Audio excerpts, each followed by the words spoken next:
여러분, 오늘 제목이 구원의 조건이 무엇인가? 결론부터 딱 나옵니다. 구원의 조건은 뭐라고요? 무조건적 은혜. 조건에 맞출 수 있는 인간이 이 세상에 단 한 명도 없습니다. 그 조건을 이룰 수 있는 인간이 한 명도 없어요. 그래서 하나님은 무조건이에요. 아무것도 우리에게 조건 걸지 않으시고 무조건적인 은혜로 우리에게 구원을 주신 겁니다. 원래 인간은 이렇게 무능하지 않았습니다. 창세기 1장 27절에 하나님의 형상대로 지음받았다 그러잖아요. 무한한 가능성을 가진 존재로 창조하셨어요. 어떤 동물과도 비교할 수가 없는 온 천지를 다스리고 정복할 수 있는 하나님의 대리자가 되어서 전 우주를 다스릴 수 있는 존재로 인간을 창조하셨습니다. 그런데 왜 구원받을 조건이 없는 존재가 됐을까요? 여러분, 우리가 분수쇼 같은 걸 많이 보잖아요. 막 분수가 얼마나 아름답고 화려하게 거기다 조명 틀어주고 음악까지 틀어주면 진짜 세계적으로 유명한 분수쇼도 있습니다. 그거 보러 막 해외여행도 가고 그래요. 그런데 그렇게 화려하고 아름다운 분수쇼도 수도꼭지 한번 잠궈버리면 끝나는 거예요. 근원적인 수도꼭지 잠가버리면요, 모든 분수쇼 끝나버립니다. 인간이 그와 같아요. 하나님이 처음에 창조하실 때는 하나님의 형상을 가지고 전 우주를 다스릴 수 있을 만큼 무한한 가능성을 가진 존재로 창조하셨지만 근원이 끊어져 버린 거예요. 그 근원이 뭡니까? 하나님의 형상, 하나님과 함께 해야 누릴 수 있는 그 모든 그 축복의 근원이 끊어져 버렸습니다. 그때부터 인간은 영적으로 무지한 존재가 됐어요. 육신적인 거는 잘 아는데 안 보이는 영적인 것은 알지를 못하는 겁니다. 영적으로 무능한 자가 되어버렸습니다. 영적으로 어떤 문제가 닥쳤을 때 어떻게 해결해야 될지를 모르는 겁니다. 꼼짝없이 사탄의 노예가 되어버려요. 그래서 어린아이로부터 노인에 이르기까지 각종 정신 문제, 육신 문제, 다시 말해 영적 문제 시달리다가 지옥 가는 존재가 돼버린 거 아닙니까? 그래서 그 어떤 인간도 구원받을 조건을 맞출 수 있는 인간이 없기 때문에 무조건 조건 없이 은혜를 베풀어 주셨습니다. 무조건 조건 없이 구원받게 해주셨습니다. 바로 이걸 두 글자로 뭐라고 하나요? 굿뉴스, 복음. 이 좋은 소식, 아무 조건 없이 은혜를 베풀어 주셨습니다. 우리는 이 복음을 들은 사람이고 복음으로 구원받은 사람들입니다. 자, 제가 지금 여러분에게 복음을 짧게 말했습니다. 그런데 여러분 다 아는 얘기잖아요. 다 아는 얘기죠.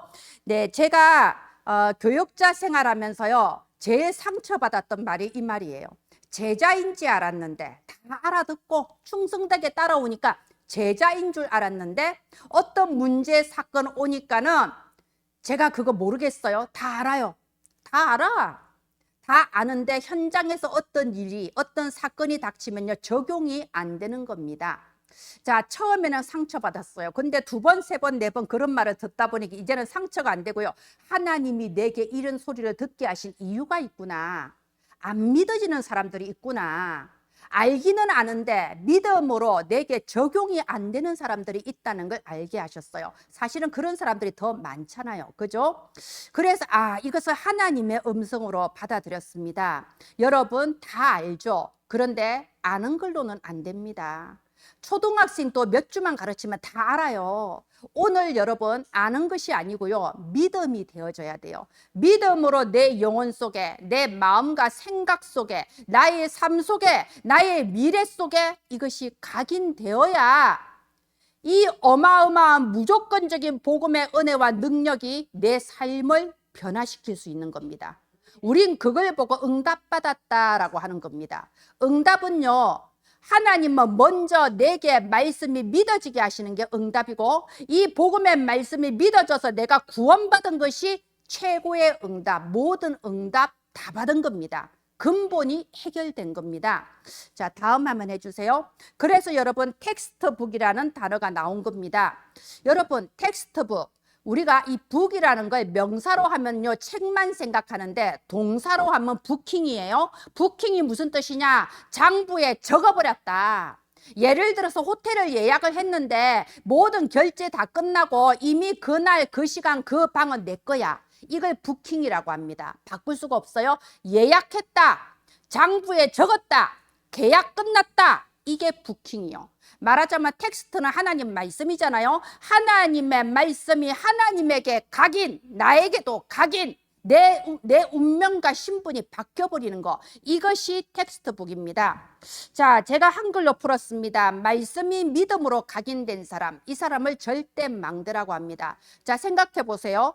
야곱이 아들 11명을 줄줄이 앉혀놓고 예배드리지 않았겠습니까? 그때는 교회가 없었어요. 주일학교 선생님이 없습니다. 아버지가 아들들 앉혀놓고 언약 전달하는 겁니다. 자, 11명을 줄줄이 앉혀놓고 피제사를 드리면서 언약을 전달하는데 10명의 형들은 아이고 또 예배드리네, 얌전하게 앉아 있어야지, 그래 또 똑같은 말 하네, 이러고 있는 겁니다. 여러분, 그런 사람들이 대부분이에요. 아이고 예배 시간이네, 얌전하게 앉아 있어야지, 우리 집은 원래 예배드리는 집이니까 내가 와서 앉아 있어야지. 그런데 그 중에 한 명, 요셉이 달랐던 거예요.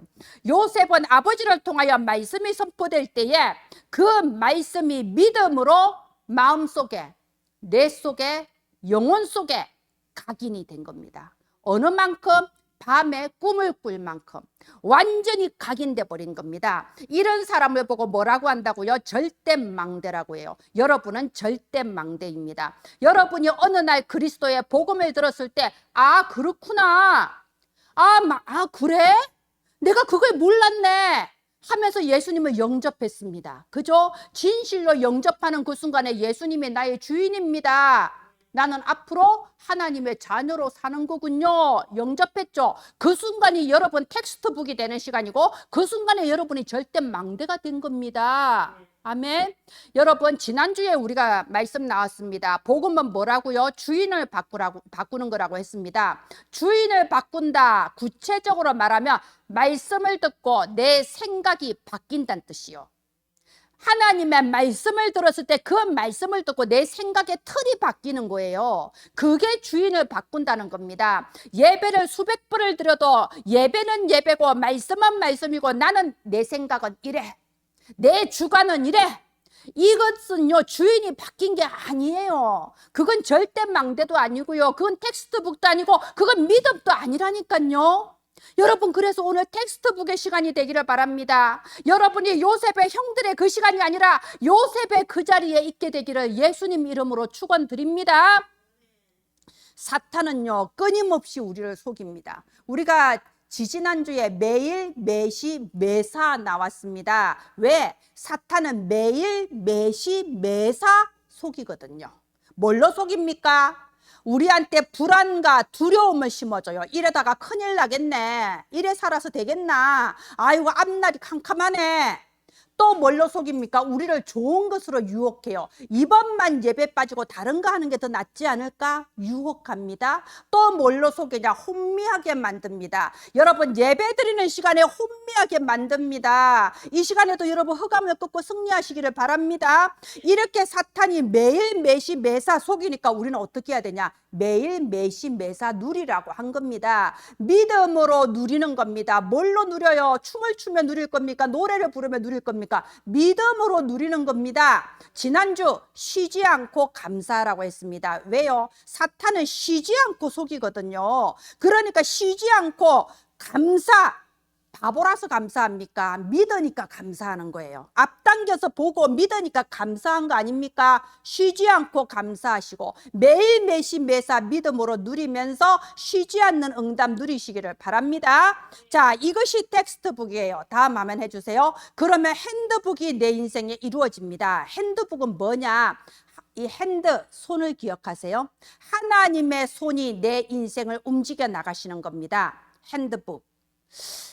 자, 요셉이요 노예로 팔려가서 애굽에 갔습니다. 그리고 온갖 고생, 감옥 갔다가 뭐 노예 생활했다 감옥 갔다가 그리고 총리까지 됐습니다. 그런데 요셉은 내가 노예로 팔려가고 내가 감옥에 간 것은 재수가 없는 거고 내가 총리가 됐을 때 드디어 응답이 왔다, 이거는 불신자들의 생각이요. 요셉에게는요, 애굽으로 팔려간 것도 응답이요. 하나님이 나를 이 변두리에 두지 않고 선진국으로 나를 보내셨네. 이유가 있겠지. 내게 언약을 이루시려고 하나님께서 나를 애굽에 보내신 거다. 나를 선교사로 여기 살리라고 보내셨다. 완전히 생각이 달라버리지 않습니까? 그래서 나의 모든 삶, 어떤 사건이 일어나고 어떤 일이 벌어져도 그것은요, 하나님이 인도해 나가시는 절대 여정입니다. 이게 핸드북이에요. 여러분, 생각이 바뀌어야 내 현장이 바뀝니다. 내가 언젠가 응답이 오겠지 이런 착각에 빠져 있으면요, 여러분 영영 그렇게 사는 거예요. 내게 이미 와 있는 응답을 찾기를 바랍니다. 내가 받은 완전한 응답을 누리라고 하나님은 때로는 나에게 어려움과 고난으로 내 눈을 열어주실 때가 있습니다. 핸드북, 하나님의 권능의 손이 내 삶에 함께 하십니다. 다음 화면 해주세요. 노트북입니다. 여러분, 노트북은 미래입니다. 이 요셉은요, 나중에 죽을 때 이렇게 유언을 남겼습니다. 하나님만 반드시 언약을 이루신다. 그렇죠. 하나님만 반드시 너희들을 저 가나안으로 다시 돌아가게 할 것이다. 왜요? 그곳이 메시아가 태어나실 땅이잖아요. 하나님이 반드시 너희를 다시 돌아가게 하실 텐데 그때는 내 해골을 파서 같이 가지고 가라라는 유언을 남겼습니다. 여러분, 이 텍스트북이 된 사람, 핸드북을 날마다 체험하고 누리는 사람은요, 미래가 미리 보여집니다. 그래서 그걸 노트북이라고 합니다. 이런 사람은 자기의 인생이 하나님이 만드시는 작품이 됩니다. 그걸 절대 이정표라고 합니다. 우리의 삶은 내 한 사람의 삶으로 끝나지 않습니다. 나를 통하여 작품을 만들게 하십니다. 제자이든 내 자녀이든 교회든 하나님은 나를 통하여 미래의 작품을 남기게 하십니다. 그게 절대 이정표고 그걸 보는 사람을 노트북이라고 하는 겁니다. 여러분, 바로 오늘이 텍스트북, 말씀을 듣고 내 생각의 틀이 바뀌는 시간 되기를 바랍니다. 내가 정말 이 말씀이 지식이 아니라 내가 오늘 또 하나 배웠다, 공부하는 시간이 아니라 진실로 말씀이 내게 능력으로 움직여지는 시간 되기를 바랍니다. 오늘 또 우리 랩런트들 예배 드리고 갔는데요, 차 타서부터 차 내리기까지 계속 같은 말을 여러 번 반복했어요. 공부한다는 말을 반복해요. 초동신학원 가면은 공부한다, 교회 가면은 공부한다, 오늘 또 공부한다. 공부는 지루하지만 그래도 난 하나님 자녀니까 예배 드려야 된다. 이게 완전히 각인뿔이 체질되어 있더라고요. 너무 가슴이 아파요. 여러분, 사실 우리가 예배드리면서 말씀을 배우는 것이 영적인 눈이 열리지 않으면 공부하는 거나 똑같아요. 맨날 배우잖아. 맨날 배우면 뭐해요? 능력이 나타나질 않는데. 맨날 알면 뭐합니까? 응답을 못 받고 있는데. 우리가 복음으로 구원을 받았으면 복음으로 사는 겁니다. 복음의 능력을 누리면서 사는 겁니다. 바로 오늘이 내 생각의 틀이 바뀌고 내 현장이 바뀌고 내 운명이 바뀌는 날 되기를 예수님 이름으로 축원드립니다. 예, 다음 화면 해주세요. 제가 아까 분수쇼를 얘기했습니다. 아무리 화려하고 대단한 분수쇼라도 수도꼭지 한번 잠그면 끝나는 거예요. 그것처럼 근원이 끊어지는 걸 보고 뭐라고 하냐? 원죄라고 합니다. 하나님의 형상대로 하나님의 모든 능력과 축복을 받은 존재로 창조되었으나 단 하나의 문제로 근원이 끊어져 버렸어요. 그걸 원죄라고 합니다. 여러분, 이 원죄 굉장히 중요합니다. 저는 불신자로 오래 살다가 이 복음을 듣고요, 바로 전도를 시작했습니다.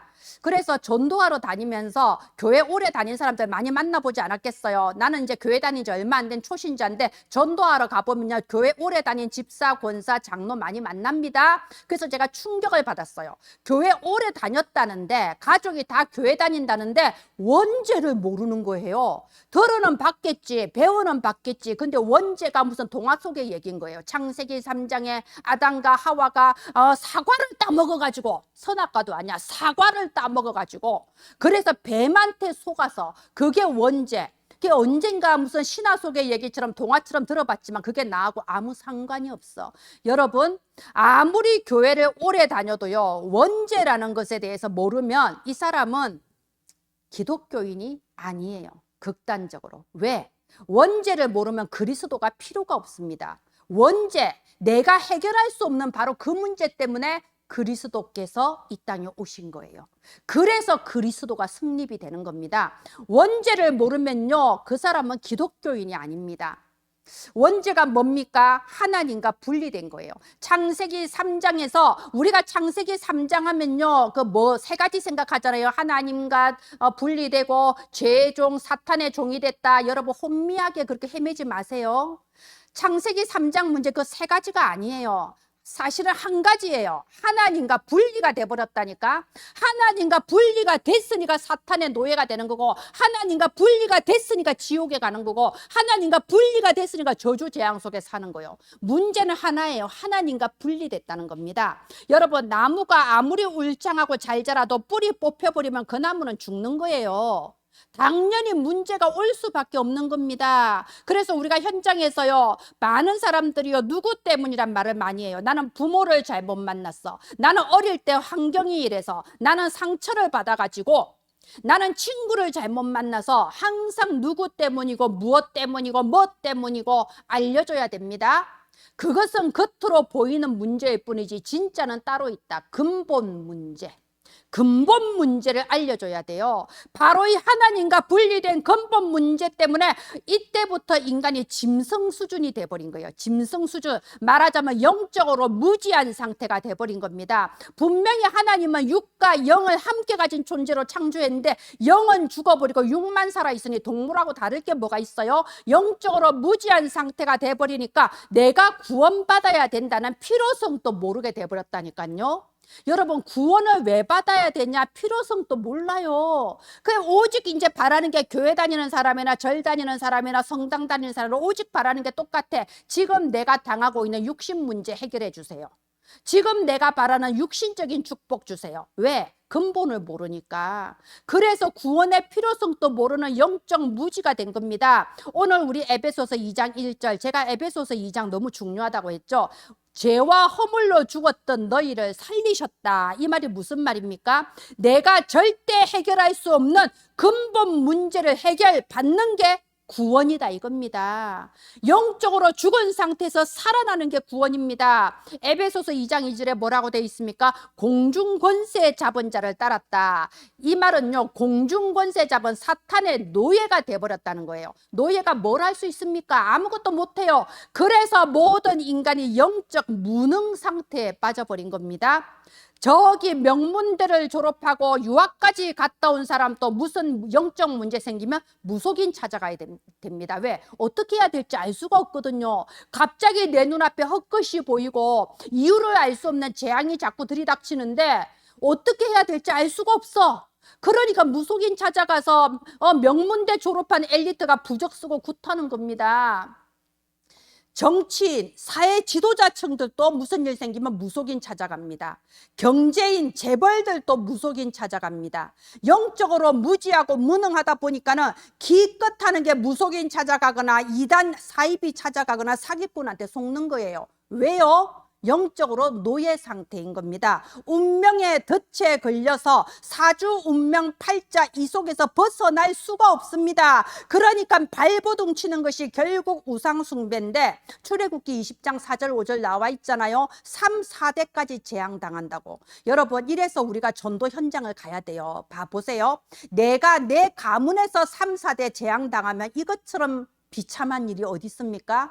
굳이 내 가문에서 이걸 체험을 하면 얼마나 슬픈 일이에요. 그래서 전도 현장에 가서 그걸 보시는 게 제일 좋습니다. 우리가 현장에서 전도해 보지 않으면요, 이 말이 사실이란 사실을 모릅니다. 의사가 의대에서 공부 많이 한다고 의사 됩니까? 임상 경험이 있어야지. 그래서 레지던트 다 거치고 다 그러는 거잖아요. 임상 경험 좀 쌓으라고. 말하자면 우상 숭배하다가 3, 4대까지 재앙당하는 게 이거구나를 현장에서 보셔야 돼요. 저는 현장에서 봤습니다. 수없이 봤습니다.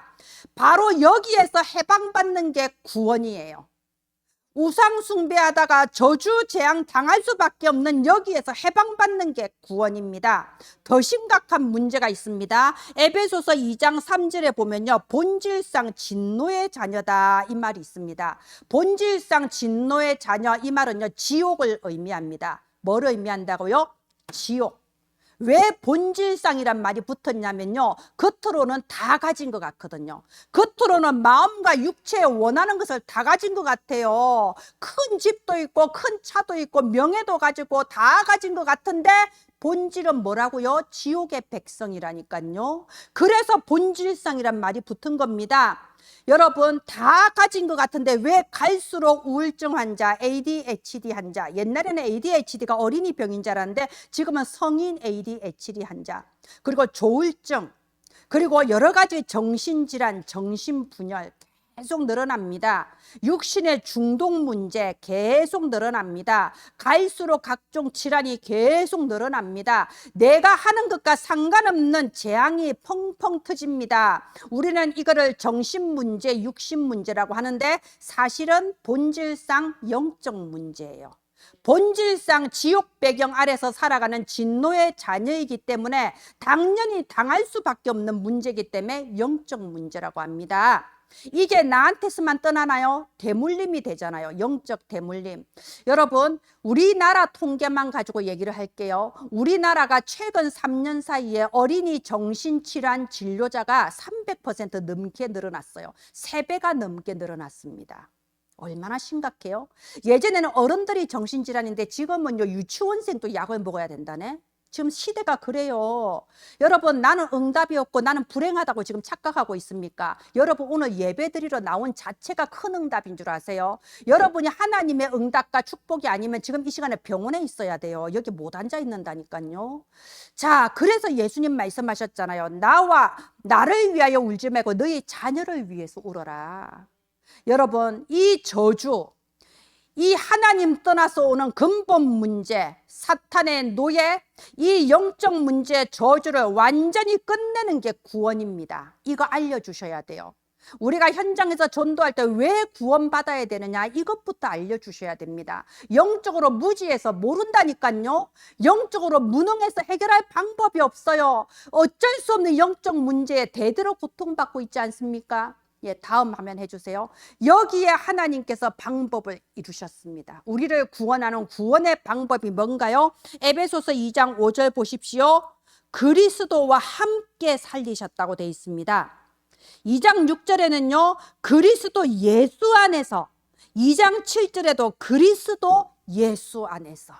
여러분, 다른 방법이 없습니다. 오직 그리스도 안에서 구원을 받는 겁니다. 아까 말씀드렸죠.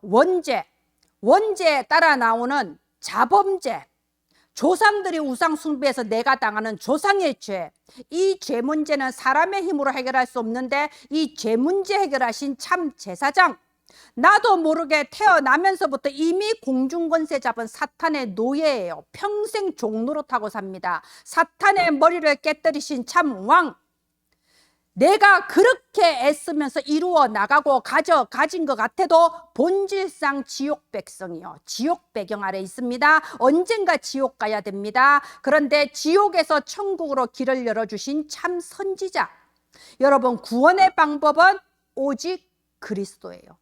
로마서 5장 8절에 이렇게 되어 있습니다. 우리가 아직 죄인 되었을 때에, 이 말이 뭔 말이에요? 우리가 아직 영적 무능 상태에 있을 때, 영적 무지 상태에 있을 때, 우리가 구원받아야 된다는 사실조차 모르고 영적 문제에 시달리고 죽어가고 있는 바로 그때에 우리를 사랑하사 우리를 위하여 그리스도께서 죽으심으로써 우리에 대한 하나님의 사랑을 확증하셨습니다. 되어 있습니다. 로마서 10장 13절에 누구든지 주의 이름을 부르는 자는 구원을 얻으리라. 다른 조건 없습니다. 무조건 그리스도 안에서 구원을 주신 겁니다. 다음 화면 해주세요.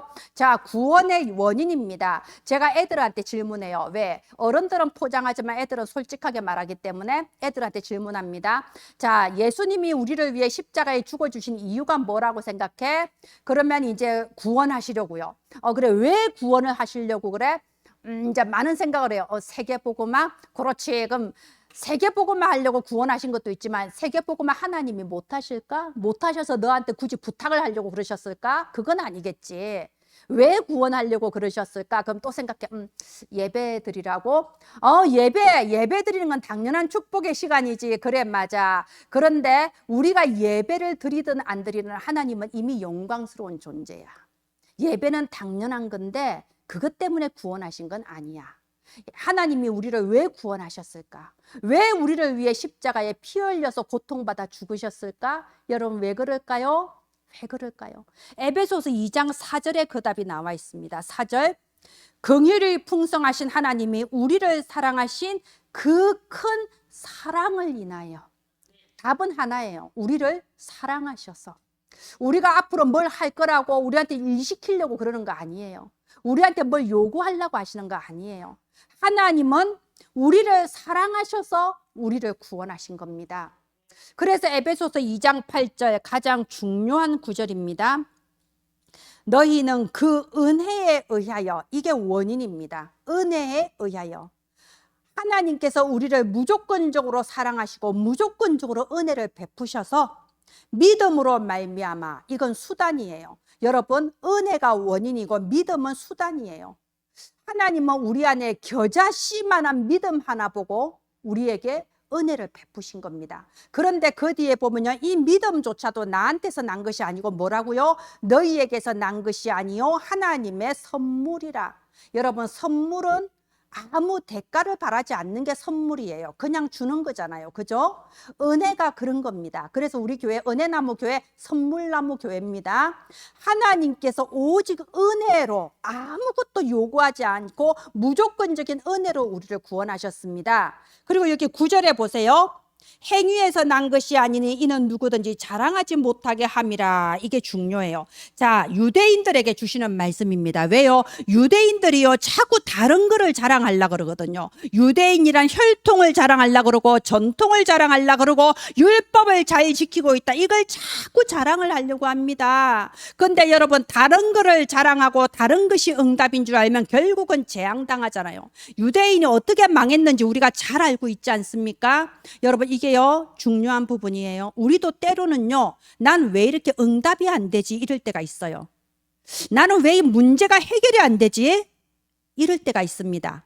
이 말이요, 다른 것을 자랑하지 말라는 겁니다. 우리에게 다른 것이 아니라 참된 응답이 무엇인지 알고 그거를 회복하라는 겁니다.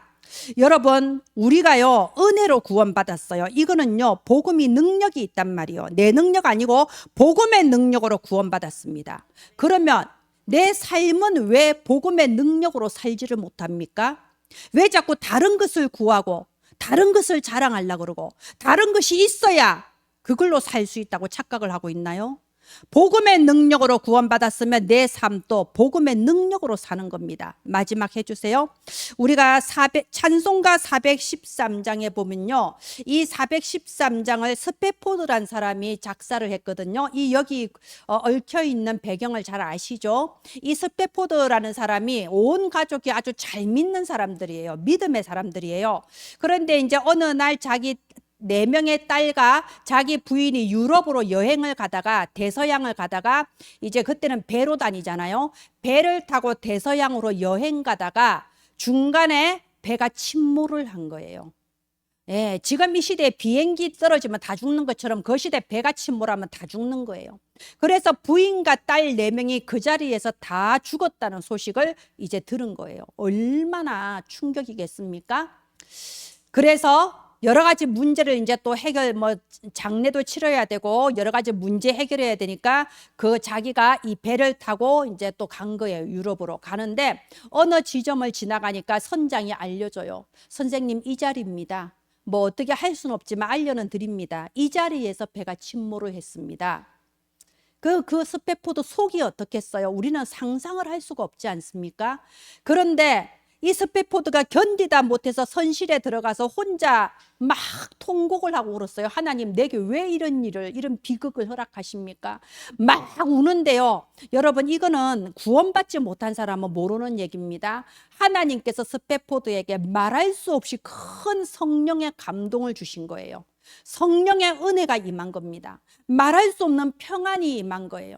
여러분, 요셉이 그 고생을 하면서도 나를 이곳에 보낸 것은 형들이 아니고 하나님이 나를 이곳에 보내셨다. 이 대답할 수 있었던 이유가 뭡니까? 성령의 충만함을 받아서 그래요. 스페포드에게 바로 그것이 임할 때 내 영혼 평안해, 이 찬양이 나온 겁니다.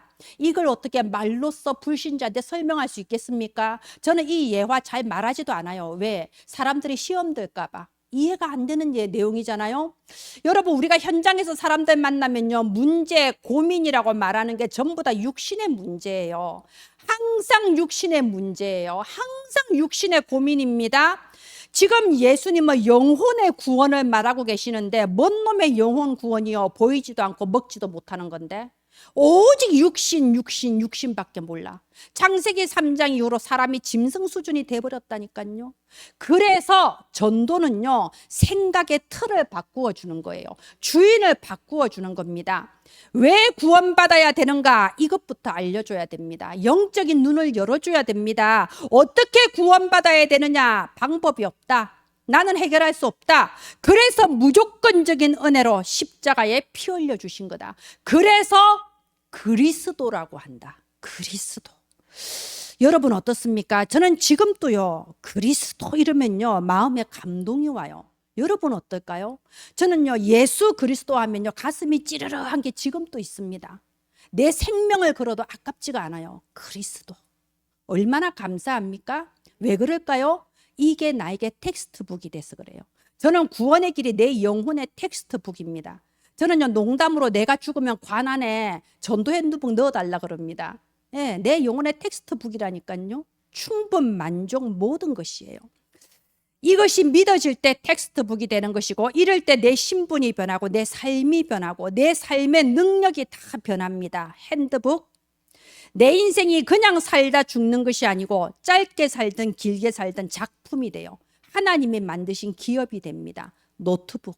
이거는 이제 오후 예배 때 함께 나누겠습니다. 여러분, 아는 게 아니에요. 내가 주인이 달라져야 돼요.